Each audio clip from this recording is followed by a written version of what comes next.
Federal. Então eu trabalhei com roteadores, switches, equipamentos, parte de conectividade. Foi mais ou menos durante uns 7, 8 anos mexendo com VMware, mais uns 3, 4 mexendo com AWS. Quando eu comecei a trabalhar... Obrigado. Só para avançar? Quando eu comecei a trabalhar lá no IFSC, a gente tinha sempre um problema que com as leis de licitação, etc. Então era muito fácil a gente adquirir equipamentos, adquirir produtos, mas era muito mais difícil a gente trabalhar com serviços. Então um dos motivos de eu começar a mexer com o OpenStack foi justamente trabalhar com uma infraestrutura que ela fosse mais flexível. Então esse seria o primeiro aspecto. E a segunda questão é justamente eu ter uma nuvem privada e depois caminhar para uma nuvem híbrida. Então, se eu fosse interessante, depois eu caminhar para uma AWS, Cloud Foundry, qualquer coisa que fosse interessante. Então, eu trago para vocês uma experiência de uso do OpenStack, porque um dos grandes problemas que eu andei vendo durante esses 2 anos e pouco mexendo com isso, que o problema é o deployment, é botar a nuvem no ar. Eu acho que é a parte mais difícil. Uma vez que ela está em produção, ela está bacana, ela te incomoda muito pouco. Até uma curiosidade, acredito que todo mundo mexe com AWS, mas quem mexe com OpenStack aqui? Tá. E quem tem interesse no OpenStack? O resto não tem interesse no OpenStack. Tá, tudo bem, mas eu vou fazer a palestra de qualquer forma, tá? Se vocês me permitem, eu sei que está frio, vamos tentar fazer um pouco mais interessante. Vamos lá. Certo? Então, pessoal, quando eu cheguei lá no IFSC, então a gente tinha algumas questões. Voltando à questão de tempo, de instituição pública, etc., a gente tem que entender que os tempos são diferentes. Então, fazer uma licitação, às vezes ela pode demorar 6 meses, 1 ano, para ter uma entrega de produto. Então, quando eu digo entrega de produto, é comprar uma licença VMware e ela chegar daqui a 1 ano. Então, esses tempos são muito diferentes. Eu que vinha lá de 10 anos trabalhando em instituição privada, a hora que tu chega e tu tem que trabalhar com um tempo muito diferente, então eu comecei a trabalhar com essas alternativas. E o que eu queria justamente era fazer 2 coisas, uma nuvem privada, depois caminhar para uma nuvem híbrida e fazer ela multi-site, onde em cada um dos campos do IFSC, no caso vou apresentar melhor ele, que são hoje 22 campos, para fazer isso. 2 coisas eu queria atingir rapidamente. Uma era fazer laboratório virtual, então eu vou apresentar alguns dados depois, que eu queria fazer com que o pessoal estudasse, trabalhasse, tivesse disponibilidade, acesso aos recursos. Outra coisa é justamente o laboratório de baixo custo. Então hoje, quando uma máquina ela tem algum problema, etc., a gente tem um parque, tem uma grande dificuldade de trabalhar com esse parque, por exemplo, de doação, de descarte, troca de equipamentos. Então, quando tu entra em uma licitação, tu tem que pegar esse preço lá no Comprasnet e ficar com esse preço enquanto ele está sendo lançado. Então, às vezes o preço é alto, muito mais alto que normalmente se compra uma máquina regular, e aí a gente tem que mexer com isso. Claro, a ideia é desenvolver, então, essa é a ideia. Tá? Foi? Ótimo. Vou melhorar a próxima.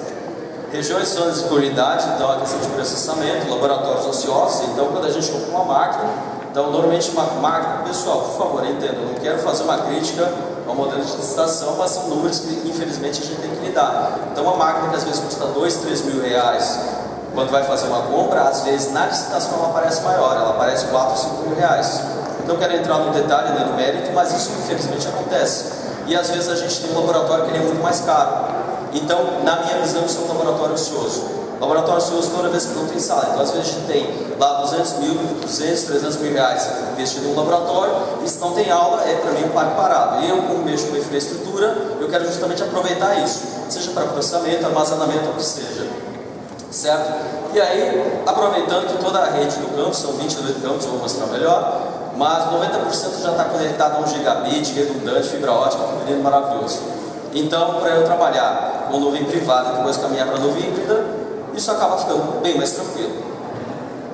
Certo? Então, sobre o IFSC, para quem não conhece, a antiga escola técnica, depois virou Cefet, depois virou Instituto Federal. Éramos 6 lá por volta de 2002 e caminhamos agora para 22 campos. Então, agora sim, a gente está começando a pegar o alcance estadual, e justamente o que eu queria é que em cada um desses pontinhos tivesse uma região com pelo menos 2 zonas de disponibilidade, mais ou menos replicando o modelo que tem a ABA. Isso é claro, a gente mantendo a infra. certo? Então, só para ver, então a gente ainda tem um público muito do FIC, que é formação inicial e continuada, a questão do técnico, então a gente ainda tem aquele peso da escola técnica, a gente atua, até o pessoal do integrado aí, que é o ensino médio integrado, curso de telecomunicações, mas a gente está começando a fazer um movimento e crescimento para a graduação e mestrado. A ideia é que o mestrado profissional aconteça lá por volta de 2019, é a expectativa lá da reitoria. Certo? Então, dois indicadores que a gente queria consertar, na verdade. O primeiro indicador é que nós temos um público noturno, massivamente noturno, e que esse pessoal às vezes tem dificuldade. Trânsito, deslocamento, atraso no trabalho, etc, etc. E a gente queria que esse cara, se não pudesse estar presencialmente no laboratório, presencialmente na sala de aula, ele não precisaria. Então a ideia é que ele pudesse estudar onde bem entendesse. Quer ficar em casa? Pode ficar em casa. Pode estudar à noite? Estuda à noite, estudar em casa, estudar com a família, etc. E a gente ainda tem um número muito baixo de informação à distância. A gente, na verdade, queria que um dia, pelo menos, fosse à distância. De segunda a quinta ele estuda lá no IFSC, e sexta-feira não precisa ir. Vai lá, estuda, e a gente usa o mesmo laboratório.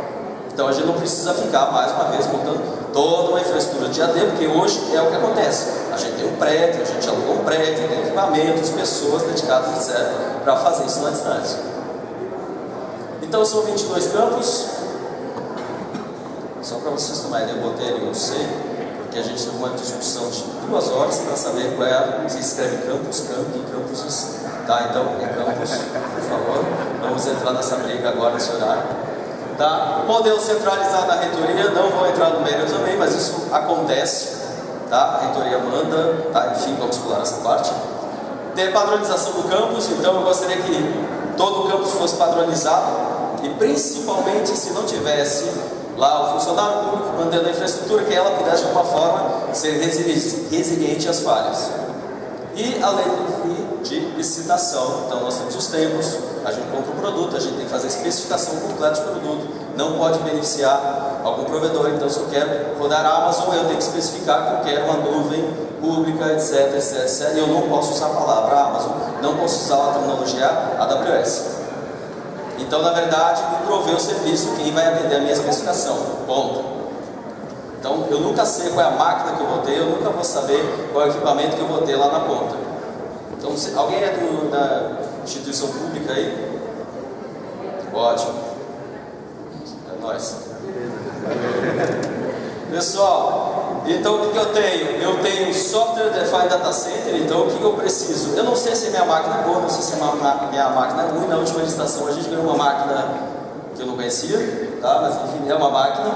Ela custou um preço que eu não gostaria, mas enfim, é uma máquina. E aí eu tenho que trabalhar com ela. Então o que eu faço? Eu tiro todo o hardware, eu me importo apenas com o software. Se a bagaça queimou, ó, que pena. Tchau, hippie, vai com Deus. E aí a gente continua trabalhando. Eu quero compartilhar recursos, eu quero ter aplicações distribuídas, eu quero ter uma CDN. Meu primeiro problema foi explicar o que é uma CDN.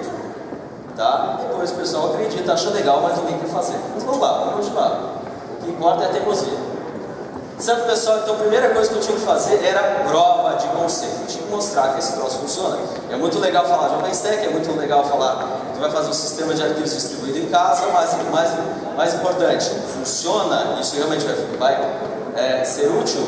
Então, 2 focos eu queria atuar. Primeiro, as aplicações que já estão rodando para a infraestrutura, então portal, vestibular, ingresso, Moodle, Wiki, etc. E por outro lado, que é a parte mais difícil, é que eles pudessem ter uma infraestrutura para poder trabalhar ensino, pesquisa e extensão. Se eu tenho um aluno, que a gente tem engenharia de telecomunicações lá, eu quero trabalhar, por exemplo, com SDN, vamos estudar SDN, vamos melhorar isso. Então eu tenho um SDN em produção, que é um espaço, eu consigo clonar esse cenário, fazer um ambiente todo de teste para que alguém possa estudar isso.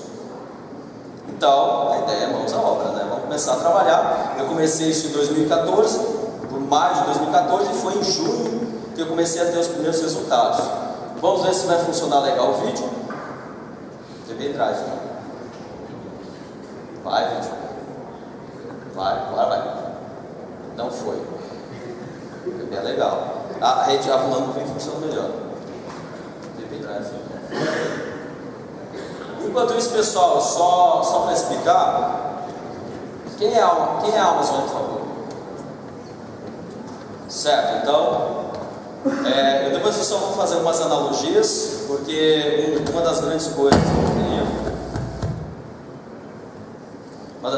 que eu queria fazer era justamente entender como colocar uma infraestrutura Amazon. A gente, mexendo com o VMware, a gente se sente muito confortável, porque tu tem lá toda uma base, tu tem um hardware homologado, tu tem um software rodando, então qualquer um que vai rodar a missão crítica no VMware, ele está muito tranquilo. Quando vai usar a Amazon, tu é apenas um cliente da infraestrutura. Então a primeira coisa que eu percebi com o OpenStack é que eu tinha que entender como fazer uma infraestrutura, não vou dizer equivalente, mas semelhante ao que roda a Amazon. Então, se tu quiser fazer um IAM, quer fazer todo o sistema de identidade e autenticação, eu tenho que botar alguma coisa equivalente no ar, que é o nosso Keystone. Então, eu tenho que colocar um Keystone, eu tenho que configurar o Keystone, eu tenho que botar essa infraestrutura no ar. Então, vamos ver, o primeiro Ice House, o P4. É esse. Vamos ver, não tem áudio esse caso.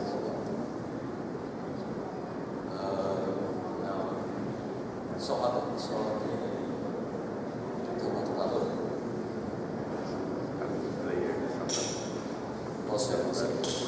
Vamos lá. Enquanto isso, pessoal, o que eu queria mostrar nesse vídeo, que ele vai aparecer daqui a pouco, qualquer coisa a gente atrasa o almoço, é fazer a apresentação disso, onde a gente, basicamente, é toda a parte de desenvolvimento. Então, o primeiro ano, que foi de maio até ali em dezembro, basicamente novembro, era colocar uma infraestrutura mínima para que pudesse fazer uma apresentação, essa prova de conceito. Então eu peguei a versão 2014, que é a versão Icehouse. No caso é uma versão LTS, para que eu pudesse ter uma infra rodando e dizer que sim, isso funciona e a gente pode usar esse espaço para rodar as aplicações. A ideia nos próximos anos, isso aí, ótimo, obrigado. Vamos lá. Pode. Obrigado, Luciano. Então, o que começou a acontecer? Eu coloquei o sistema operacional, comecei a botar a rede. Então, para quem já usa um sistema mais por serviços básicos, LTP, DNS, SSH, por aí vai. E aí comecei a colocar os seguintes: Keystone, que seria a parte de identidade, autenticação, etc. Aí eu chutei o coitado ali. O CEF, sistema de arquivos distribuído, então, para que ele possa fazer equivalente ao Swift. Glance, a parte de imagens, o AMI. Vamos lá, o que vai aparecer agora? O Nova, que é a parte de computação, que é o EC2. Isso é um KVM, ele consome mais ou menos 15 a 20% de poder de processamento. Então, sim, eu vejo a máquina sofrendo rodando KVM. Por isso comecei a me interessar por Docker, a parte de dentro, que é o VVC, o Networking. E aí fui colocando os outros serviços, Horizon, que é o nosso dashboard, nosso console. A outra infraestrutura, coloquei um roteador na frente, porque eu tenho alunos, eu dou aula para alunos. E os alunos adoram hackear meus sistemas. Então eu tive que botar o SIDA, que é a parte de discos virtuais. E sim, agora pela primeira vez, muito alegremente, eu rodei uma VM. Deve ser eu que fiz, tá? Eu e meu filho, ele tem 4 anos, mas essa parte, ele fez o foguete. Esse foi meu. Olha, vocês podem ver, vai encaixar direitinho ali, ó, base de lançamento. Vai Demorou mais fazer o Lego do que botar o OpenStack no ar. Tá? E pessoal, isso é o OpenStack, na verdade o que é? É um monte de aplicativos em Python para gerenciar recursos que já estão presentes no sistema. Então na verdade nós temos lá embaixo tables, STN, interfaces virtuais, etc. Então o que é o OpenStack? É a parte que ele vai gerenciar isso. Aí eu coloquei o RapidGate, que é a parte de objeto, que é o S3. Então agora começa a ter os recursos, o HIT, que é a parte de autoscaling, a parte de orquestração, o Trove, que é o RDS, banco de dados. Então agora sim, o cara que tem um banco de dados, ele vai fazer uma coisa equivalente. Ele escolhe o recurso e bota para funcionar. Agora sim eu tenho uma máquina. Agora eu posso carregar qualquer coisa e fazer funcionar tudo bonitinho. Ficou legal de bom, né? Pô, aquele eu fiquei feliz. Certo? E aí eu comecei a trabalhar com KVM Docker porque, sim, eu comecei a ver que as minhas máquinas iam de de memória, blá blá blá, começaram a não funcionar adequadamente. Eu comecei a pensar em Docker, e o Docker sim começou a me entregar alguma escala que realmente fosse interessante para mim. E aí tem mais ou menos todo o raio-x do que aconteceu nesse primeiro ano, tá? Que foi um ano bastante produtivo e cabe ressaltar, como professor, então é importante destacar isso aqui. Eu faço apenas no momento de diversão, tá? Eu não tenho hora alocada, não tenho absolutamente nada para fazer isso. E aí, no caso, vai o Silometer, que é toda a parte do CloudWatch, porque uma vez que eu tinha toda uma infra, eu percebi que precisava saber o que funcionava, se estava funcionando bem ou não. Isso. Não, eu já boto a apresentação. Aí. Opa, lá. Então, senhores, mais ou menos um resumo: o que eu tinha? 4 máquinas lá no início, onde dessas 4 máquinas, uma era a minha controle, a minha principal, e rodava todas as partes, e era tudo poder de processamento, eu concentrava nas 3 máquinas. Então, quando, na verdade, se for entender, essa é toda a parte de serviços, eu acho que para vocês deve ficar mais fácil falar dessa forma. Então, quando vocês estão vendo o EBS, sim, tem que fazer toda a infraestrutura rodar. Então, sim, o SQL, o RabbitMQ, o Ceph. E aí o Ceph é bacana porque ele tem toda a interface para objetos, arquivos, sistemas de arquivos agora. Então eu consigo fazer o equivalente ao S3, ele é compatível com o S3, eu posso integrar. E agora, nesse momento, eu podia dizer para o pessoal, sim, eu posso pensar em nuvem privada, nuvem pública, nuvem híbrida, etc, etc. Eu posso ter um recurso local, depois copiar para lá. Qual seria o próximo passo que ele ainda não aconteceu? Volto a dizer, a questão do tempo é um problema, que era justamente isso. Eu queria ter um ambiente de teste local, e quando funcionasse legal, eu podia escolher qual é a minha nuvem pública. Ah, isso foi legal, isso vai rodar legal em Amazon, joga para Amazon. Ah, isso vai rodar legal na nuvem da HP, roda na nuvem da HP. Ah, isso vai legal rodar em casa, roda em casa. Então, na verdade, minha dashboard, eu queria que fosse justamente essa minha interface híbrida. Agora tem outro vídeo. Esse foi o primeiro ano. Tá? Então agora deixa eu mostrar o segundo ano. O segundo ano foi uma infraestrutura que ela já estava considerada em produção, então eu já tinha a minha versão isso. Então agora sim, pessoal, eu tinha uma versão 1.0, pela primeira vez que eu podia dizer isso, e aí eu comecei a andar para junto, foi uma migração, foi uma virada bastante tranquila, daí eu comecei a ver que o Boni não estava suportando, foi para usar, a parte da SNP, aí o KVM, os professores já estavam pedindo mais recursos, eu tirei o Docker, não se adaptaram ao Docker, eu fui para o KVM, então eu tinha quatro desses carinhas. Daí eu consegui KVM, eu comecei a rodar KVM no caso não SSD, e aí sim eu comecei a ter desempenho na parte de disco. As máquinas virtuais dos discos efêmeros rodando em SSD, a parte de discos, todos os discos persistentes ainda estavam rodando lá no Ceph, e esse foi a minha parte mais legal. Vocês devem imaginar que isso não deu certo. Certo? 2 dias sem dormir, sim, foi exatamente isso que aconteceu. Dando aula, filho de 4 anos, casado, é a parte mais difícil. Tá? O problema é explicar para a tua esposa que migrar para aquilo não deu certo. E ela não quer saber. Beleza? Voltei para a Docker, ainda tentei fazer o Docker funcionar, e aí eu consegui fazer alguns experimentos bem interessantes, integrando Docker com HIT, com Trove. Então eu conseguia botar o meu ambiente, meus bancos de dados em produção para fazer isso. Então eu conseguia dar aula de banco de dados usando minha própria infraestrutura. E aí sim eu comecei a ter um ambiente muito mais tranquilo, e agora eu parei naquilo porque eu já quero dar um próximo passo, que o OpenStack IFSC, que seria essa pequena parte, é o primeiro passo de uma série de eventos que eu ainda quero colocar isso no ar. O outro problema era justamente convencer o pessoal de que isso era interessante. O cara hoje está lá na reitoria, por favor, pessoal, só quero apresentar fatos, não quero fazer críticas. Mas hoje a gente gasta em torno de 2 milhões de licença de Então esse era um custo que eu queria reduzir absurdamente, porque eu queria transformar isso em serviço, justamente por causa da Amazon, que é a questão de demanda. Mas nós temos um certo problema quando tu vai trabalhar com números, e esses números mudam a cada mês. Tu tem que abrir uma licitação, de fazer um provedor de serviço, etc. Há 6 meses, tu tem que fazer uma especificação. 6 meses o cara tem tempo para apresentar, mais 6 meses para ele concluir e depois entregar produto. Então se eu quero o Amazon, ano que vem eu vou ter. É isso aí. Certo? Eu comecei a ter problemas então a minha infraestrutura ela começou a ficar pesada. Eu tinha um controller, máquina número 1, a máquina número 0 mais especificamente, eu tinha 3 máquinas processando, e eu comecei a ter um problema de gargalo. A máquina 0 começou a não aguentar fazer a parte de controller e fazer também a parte de processamento de máquinas virtuais. E o que é bacana quando começa a mexer com o OpenStack ou esses serviços de infraestrutura é que realmente eu posso fazer migração de serviço à vontade, como é baseado em HTTP, stateless, etc. Eu clono o serviço, chaveiro DNS, pronto, tchau e penso. Então eu conseguia fazer essa infraestrutura, rodar, migrar. Eu podia duplicar um Keystone, por exemplo, foi o que aconteceu, e agora eu tinha 2 servidores para fazer a mesma tarefa. Então eu saí com Ice House em 2014, fui para 1 quilo, e aí vocês podem ver lá nos retângulos em vermelho, que são a parte dos controles. Então eu posso fazer essa movimentação horizontal tranquilamente, que é 2 Keystone, 3 Keystone à vontade. Tá? Basicamente, como tudo está rodando sobre Puppet desde a primeira versão, é só eu chavear lá qual vai ser a máquina que vai estar rodando, e simples assim. Então rodar 3 Keystone é mexer uma linha hoje. Então hoje é bem mais tranquilo rodar essa infra. Claro, eu queria que isso rodasse na reitoria, que daí a reitoria pode estabelecer toda uma política padrão para todos os campos. Então eu posso ter um Keystone em cada campus, eu posso ter 2, eu posso ter N, e todos eles podem funcionar numa única infraestrutura, de forma que eu consiga fazer isso realmente de uma forma centralizada.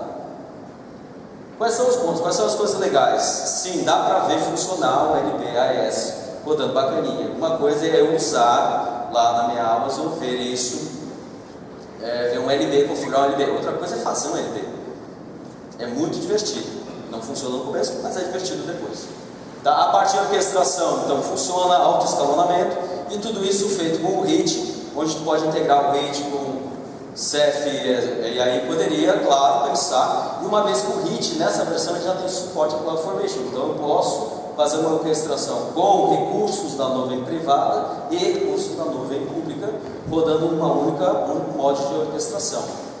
Alta disponibilidade, que é uma coisa que eu consigo verificar isso o tempo todo, acabou de queimar essa semana um HD, eu estou operando em memória, ou seja, acabou a gasolina do avião, eu estou apenas planando até a hora que eu vou cair. E o que é bonitinho é que o Ceph redistribuiu a carga e eu não percebi. Eu descobri isso porque eu fui lá ver o que tem no DBES, da Max, ok, eu vi um monte de erro ativos, que eu disse, bom, agora temos um problema. Quer dizer, agora, né? Agora que tem um problema. Tá? Pessoal, coisas bacanas, números bacanas, coisas que dá para fazer. Então, assim, rodar um Docker, é legal rodar um Docker na mão, mas rodar um Docker em 2 segundos é rodar um Docker em 2 segundos e fazer um SSH e já conectar. Isso eu consigo fazer até uma escala de uns 20, 30, disparando, eles já conseguem entregar, e é bacana ver isso realmente acontecendo.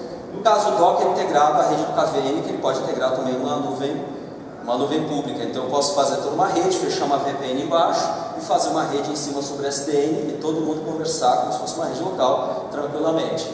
Máquina em Ceph no KVM também 4 segundos, isso é usando o Ceph embaixo, a parte do sistema distribuído, em SSD tem que fazer uma cópia, demora um pouco mais, aí demora violentos 15 segundos. Tá? Live Migration foi a parte mais legal, ninguém achou graça, só eu achei graça, que era fazer downtime de 1 segundo. Então, se eu queria fazer evacuação de uma máquina, como eu tenho caso, eu clico no botãozinho e em 1 segundo está funcionando. Ou seja, hoje eu estou tranquilo se a minha infraestrutura começa a apresentar problemas. Até vou mostrar os indicadores. Hoje eu não consigo mais fazer Live Migration por um motivo muito simples. Eu não tenho recursos sobrando. Então, eu vou pedir uma máquina e ano que vem ela vem. Tá? Mas como esse ano não é exatamente um ano especial, um ano um pouco delicado, não adianta pedir que ela não vem. Tá? Snapshot de disco efêmero, tanto efêmero quanto persistente, estão na casa lá de 3, 4 segundos eu consigo fazer. Então é bacana, consegue ver o teu sistema de arquivos, já fazendo snapshot automático, fazendo apenas o chaveamento, mapeamento, escreve, banco, etc, etc. Hoje, então, só para vocês terem uma ideia, eu tenho 16 core, eu estou usando 41, tá? Porque ele faz a relação de 1 para 16, no caso do KVM, no Docker ele consegue fazer uma relação ainda maior, estamos dando de 1 para 32, ou seja, eu tenho muita máquina rodando, e sim, eles estão fritando, embaixo eu tenho um disquinho SATA, e há 2 anos eles estão lá, não estão me incomodando, quer dizer, muito está me incomodando, quer dizer, não incomoda mais, né? Já morreu. Beleza, eu tenho dos 62 GB de memória, eu tenho 51 ocupado, e eu tenho lá dos meus quase 1 tera, isso é SSD, eu ainda tenho mais 4 teras nos discos, quer dizer, menos 1 tera, porque eu ainda estou falando morto. E aí o que é bacana, eu consigo fazer agregado, eu consigo fazer célula, eu consigo fazer região, eu consigo fazer zona de disponibilidade, eu posso pegar uma região da Amazon e colocar dentro da minha zona de disponibilidade, fazer uma única zona. Então quando eu vou disparar uma máquina, eu posso escolher à vontade se vai rodar em Amazon, se vai rodar em casa, eu posso criar zonas separadas, então eu posso rodar na mesma rede local, os dois, ou fazer 2 zonas, zona casa, ficou boa essa frase, e a zona de disponibilidade lá da Amazon. E é legal, porque daí tu consegue ver toda a tua infraestrutura e saber se esse é o meu filhote. O meu filho nasceu, se bem que o Tomás nasceu antes. Mas esse, o Tomás é mais trabalho. Alguém tem filho? Ótimo. Nossa, você é duplo e pai. Esse sabe do problema. Eu ia dizer, tá na merda também. Não é gentil falar isso. Tá? Então, pessoal, coisas que ainda estão faltando, uma coisa que ainda tem falha, por exemplo, o serviço do Neutron, ele ainda não tem o DVR, então não tem um roteador distribuído. Então, se o meu nó de rede do Neutron ele falha, eu tenho perda de conectividade, então isso é uma coisa que eu ainda queria resolver. Tentei implementar e deu errado. O Magnum que eu queria fazer, a parte container, bem bacana, tem muita gente mexendo com o Magnum, justamente por causa do KVM, porque o teu KVM ainda é um monstrinho, ainda é pesado. Tá? Para quem já mexeu com o VMware sabe que esse cara vai te trazer lá um overhead de 5 a 10%, não é divertido. A parte Moran, fazer o equivalente ao marketplace, fazer uma loja. Então, se o professor quer dar uma aula usando um blog, usando o Moodle, etc., então ele vai lá na loja, escolhe o Moodle e espera o HIT fazer toda a sua mágica, fazer um trove, criar um banco, conectar no banco, cadastrar, configurar, injetar dados no banco e pronto, ele tem ali o recurso. E aí eu queria depois fazer o benchmark disso. Eu te entrego uma sala de aula em 1 minuto, eu te entrego um laboratório virtual, eu te entrego um simulador de sistemas eletrônicos em 1 hora, e são esses números que eu queria entregar depois. Fazer a parte da MS, então, alguma coisa a gente fala lá, em B na mão, ainda não está bonitinho, tá? E a parte do Manila para eu ter um sistema de arquivos compartilhado para que todo mundo pudesse realmente ter o seu espaço na nuvem. Basicamente essa foi a linha, então se alguém se interessar, essa foi a linha que eu usei para projetar, instalar, usar e melhorar a nuvem. Acho que um dos grandes pontos do OpenStack é que a documentação é muito bacana, muito boa, mas claro, ela é extensa. Então, assim, leva um certo tempo até se adaptar, se ambientar. E o próximo passo é que tudo isso que eu falei para vocês até agora é apenas aquele retângulo vermelho. Ainda tem mais esse tanto ali para fazer, para botar no ar. Eu queria que fazer uma coisa que o pessoal do Coreste já está batendo na tecla agora, que eu acho bem bacana, é que eles entendem o OpenStack apenas como a aplicação. Então é apenas mais uma aplicação. Então no fundo o que eu quero? Fazer toda a parte SDN, TV4, TV6, deixar tudo bonitinho, dizer a rede agora está legal, eu posso botar qualquer coisa em cima que estou tranquilo. Eu e o Chapecó somos uma rede local, certo? Próximo passo, para fazer toda a parte de provisionamento, eu quero fazer o QoS, simplesmente ligando a máquina, PX0, botou, está lá um QoS rodando em memória. Isso aí já tem alguma coisa. Toro, Ceph, Cluster, eu ainda não sei o que fazer, não cheguei nesse ponto, já tem aluno fazendo TCC, o pessoal da graduação está estudando sobre isso para me dar um auxílio, que é rodar um sistema. Então quando eu colocar um Kubernetes em cima, eu posso ter container, eu posso ter OpenStack, eu posso rodar isso em qualquer lugar e eu não estou preocupado, claro, fazendo replicação e sincronização entre as regiões, ou no nosso caso, entre os campos em reitoria. E lá embaixo, lá em cima, na verdade, mais especificamente, o professor que ainda quer ter uma máquina virtual, ele ainda vai ter possibilidade para isso. Então, rodando tudo sobre HTTP2, HTTPS, etc., bonitinho. Tá? Como o nosso sistema é todo integrado, então a gente ainda tem uma ou outra aplicação HTTP. Volto a dizer para vocês, a gente tem muitos alunos, 32 mil alunos, então alguém desse vai querer hackear o sistema, claro. Eu queria fazer isso. Certo? OpenStack isso apenas com uma aplicação Kubernetes, então é fazer realmente toda a infra, instalar o Kubernetes configurado, fazer todo o serviço.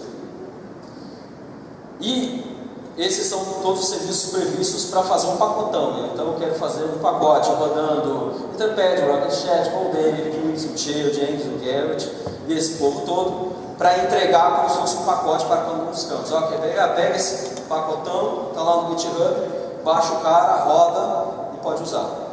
E a ideia é que as pessoas realmente possam usar. Ou seja, se eu tenho todo esse tratamento de disponibilidade, então se eu tenho um servidor público que trabalha 6 horas, ele não vai ter tempo naquele horário específico para fazer manutenção, que o sistema possa, em escala, resolver todos os seus problemas de disponibilidade e ainda assim entregar para que não pare uma aula. Isso é, ainda assim, claro, como professor eu digo, isso é uma coisa sagrada.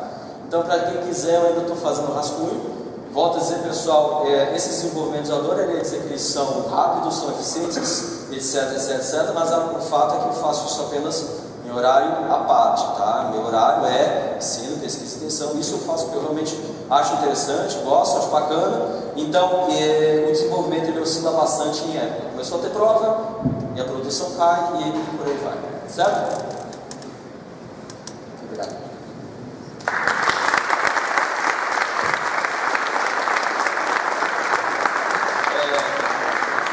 Pessoal, eu falo bastante, você já deve ter reparado, o professor é uma praga, começa a falar não paro, já dou 2 aí, não paro nunca mais, café, bolacha e vai o resto do dia. Então acho que, não sei se alguém tinha alguma dúvida, mas por favor, sinta-se à vontade. Vou tentar ser breve. A gente tem aí uns 10 minutinhos aí para perguntas, se alguém tiver eu posso levar o microfone.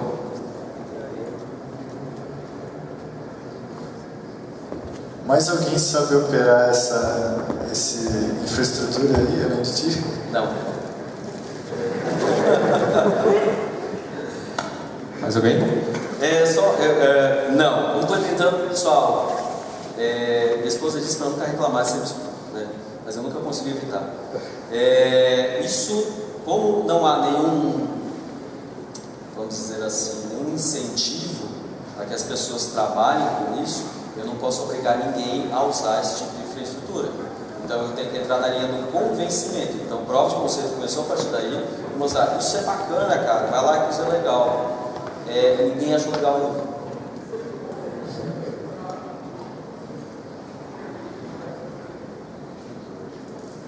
Tu comentou que demora um ano para as coisas que tu quer chegue até ti. Como é que tu faz para gerenciar os teus recursos até o teu próximo recurso chegar até você? Porque na verdade recurso físico eu quase não tenho, então eu tenho que lidar com o que está disponível. Então, por exemplo, tem um laboratório novo, máquina bacana, etc. Justamente o que eu quero fazer. Eu quero pegar todas essas máquinas e serem meu nosso de computação. Se elas funcionarem bacana, serem meus nomes de armazenamento. Então, na verdade, eu ainda estou naquela fase em que, aquela visão ainda de instituição pública, tu tem que usar o que está disponível. Não o que tu quer, não o que tu poderia. Então, muitas vezes é na base do empréstimo, na negociação. Então, às vezes, eu perco muito tempo indo até uma pessoa convencendo que ela tem um workstation na mesa e eu quero aquele workstation, eu preciso daquele workstation que eu quero usar melhor. Então, às vezes, demora 2 dias para convencer alguém de que uma máquina normal vai ser equivalente para ele ler e-mail. Foi exatamente a máquina do Stack 3 foi assim. Eu convenci a pessoa, o cara tinha uma workstation, monstro, uma máquina lendo e-mail. Eu fui lá, conversar com a pessoa, etc. Então, às vezes é muito na questão do favor. É isso mesmo. Mais perguntas?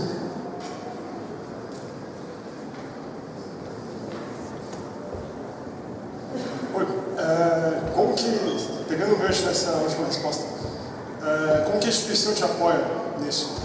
Tem alguém forte, você falou da reitoria, você consegue apresentar esse projeto para eles, eles conseguem reproduzir isso? É a resposta sincera? Sim. É uma ótima pergunta. A resposta é muito simples, ninguém me apoia. Eu apresentei já para a reitoria, tá? Já chamei a reitoria, já fiz a apresentação, não só do OpenStack, mas toda a parte do Kubernetes, rodando as aplicações, containerizando toda a parte de aplicações web. A gente hoje tem um problema, toda a parte de ingresso vestibular, a gente tem falha, o sistema ele vai falhar, então toda vez que tem ingresso, cai o sistema, cai o setor, fica lento, aquela história de sempre, né? Então assim, coisas que a gente fala há 10 anos, coisas que a gente fala há 15 anos, e a gente poderia muito facilmente resolver. Eu estou tentando apresentar uma proposta, o pessoal achou bacana, vai lá, já em Anderson, toca a ficha. E, continuando, você falou do laboratório, então preciso usar esse recurso. Você consegue trabalhar em back com recursos existentes? Você tem abertura para reproduzir o OpenStack? Você tem alguns outros laboratórios legados. Você consegue, na hora que não está tendo aula, ocupar esses laboratórios ou também não tem? Tudo é na base do convencimento, na base do favor. Sim, eu consigo, mas eu, professor Ederson, uso a infraestrutura que eu mesmo coloquei no ar para convencer os alunos de que isso é uma coisa legal. Porque eu ainda tenho aquela cabeça viciada do cara que veio da iniciativa privada. Eu ainda tenho aquele ritmo, aquela cabeça acelerada. Então eu estou 11 horas da noite ainda pensando se o meu log foi bonitinho, se eu estou fazendo certinho. Então quando eu fui para a instituição pública de novo, o pessoal não quer fazer críticas, eu estou fazendo, mas vou tentar separar as coisas, senão eu não volto para casa. É justamente esse problema. Então eu não quero, claro, isso aí parece meio piegas falar, mas gente, sinceramente é um fato. Eu não quero que a gente crie esses vícios para os alunos, que eles tenham em mente que a gente tem, digamos, essa lerdeza para montar recurso no ar. Então, sim, um dos motivos de eu trazer os alunos é justamente para isso, para mostrar que se o cara tem uma Amazon, botãozinho, o bicho está funcionando. Então, por que a gente vai se matar para botar essas coisas no ar? A gente vai gastar 2 milhões de licença sem ver, mano? Tu tem que pedir uma máquina, tu tem que abrir um chamado, o cara vai demorar 2 dias, porque ele não tem SLA para responder ao teu chamado. E aí, vai demorar 2 dias para dizer, sim, vou criar a tua máquina. Obrigado. Aí está lá, on hold. E o tempo passa. E o tempo passa. Tá? Então, pessoal, isso é uma coisa que eu tento quebrar um pouco lá, é que sim, a gente tem que ter celeridade nesse processo. E um dos motivos é fazer toda essa parte de container, e eu tento fazer isso de uma forma paralela, mais ligado à parte de ensino, mais ligado à parte de TCC, onde eu chamo os alunos para fazer TCC. Vem cá, cara, tu estuda container, tu estuda sistema de arquivos, tu estuda SDN, tu estuda IPv6, a parte de protocolo de roteamento, para a gente fazer isso. Ou seja, resumindo a resposta, eu faço tudo em paralelo. Tu trabalha ali no... Aqui, ó. Pode? Aqui. Opa. Tu trabalha só no laboratório isso aí ou tu tem como serviço no IFSC? Na verdade, é um serviço que tem lá em São José, é a unidade lá no nosso campus. Então eu uso praticamente em todas as salas, todas as aulas que eu tenho disponível. Eu posso convencer outros professores, eu tenho 2 lá que são bem parceiros dessa iniciativa. Então a gente roda. Então a parte de simulação, o pessoal usa o MATLAB para fazer trabalhos, então eles rodam tudo na nuvem. Eu trabalho no POP ali aqui de Santa Catarina, aqui do ponto de presença da RNP, eu acho que você conhece. Sim. Então a gente tem um evento também, o WTR lá, e daí talvez pudesse incentivar, né, que o IFSC é um dos parceiros ali. Ele pode trocar uma figurinha para... Claro, eu quero, até porque no evento do ano passado a gente iria... Me resumo a responder isso. Tá, mas eu converso contigo depois. Claro, na verdade a gente conversou com a reitoria para levar esse case lá para a TR, tipo assim. Tá, beleza. Beleza, pessoal, só por favor. Claro, eu reclamo, acho que vocês devem ter reparado, eu reclamo bastante, mas é mais porque, volto a dizer, pessoal, é que eu acho que é um grande espaço, está fazendo muita coisa bacana e vocês podem perceber que o meu grande problema, é político, não é um problema técnico. Só? Mais uma pergunta? Tem 5 minutos. Luciano, como é que estamos de tempo aí? Gente, 5 minutos, vamos lá, aproveita. Não quer dizer alguma coisa? Tem mais um tempinho, ainda mais uma pergunta, 2 aí. Eu sou 10, sou dedicação exclusiva, eu não posso fazer mesmo. Bom, Minha vida é boa, gente. Fala, João. O mercado de OpenStack, como tu vê hoje? O mercado, na verdade, teve uma apresentação da Teutec, que ela estava, inclusive, fazendo isso lá no IFSC. O mercado está crescendo bastante, principalmente porque eu acho que não é só a questão da nuvem privada. Eu acho que o pessoal estava se interessando mais na nuvem híbrida. Quando eu comecei a pensar nisso, eu ainda estava pensando com aquela cabeça lá de empresa, que eu queria fazer toda a parte de teste, movimento, QA, etc., eu queria fazer em casa, sem custo. E é um ambiente que eu tinha praticamente qualquer recurso, ou seja, eu podia ter máquinas desktop, podia ter praticamente qualquer coisa, e no momento que eu validasse esse ambiente, aplicando um Jenkins, etc., na hora que eu fosse colocar em produção, eu já botava lá sem recurso. Claro, estou falando de nuvem híbrida. Só o OpenStack ainda tem algum pessoal que se interessa, mas assim, ainda é tímido porque eu acho que o grande problema é que a Amazon é muito boa. E também o foco dessa solução é uma coisa maior, né? Mais grande, né? É maior, assim, e eu acho que, não sei se eu deixei claro isso durante a apresentação, é que isso requer bastante esforço. Então, agora dependendo lá da reitoria, eu acho que um dos grandes problemas é que uma vez que tu tira o custo do licenciamento, esse custo, ele não vai sair totalmente 100%, em alguma coisa eu vou ter que jogar dentro da capacitação do pessoal. Então, manter uma infraestrutura no OpenStack, ela não é barata, ela dá trabalho mesmo.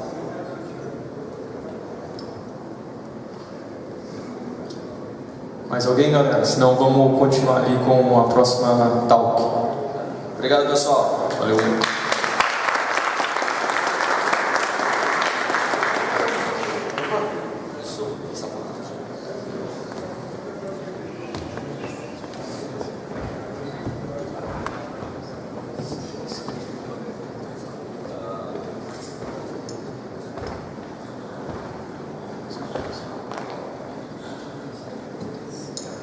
A gente tem um tempinho, agora esperar o pessoal voltar do café, a gente vai continuar aqui com os talks.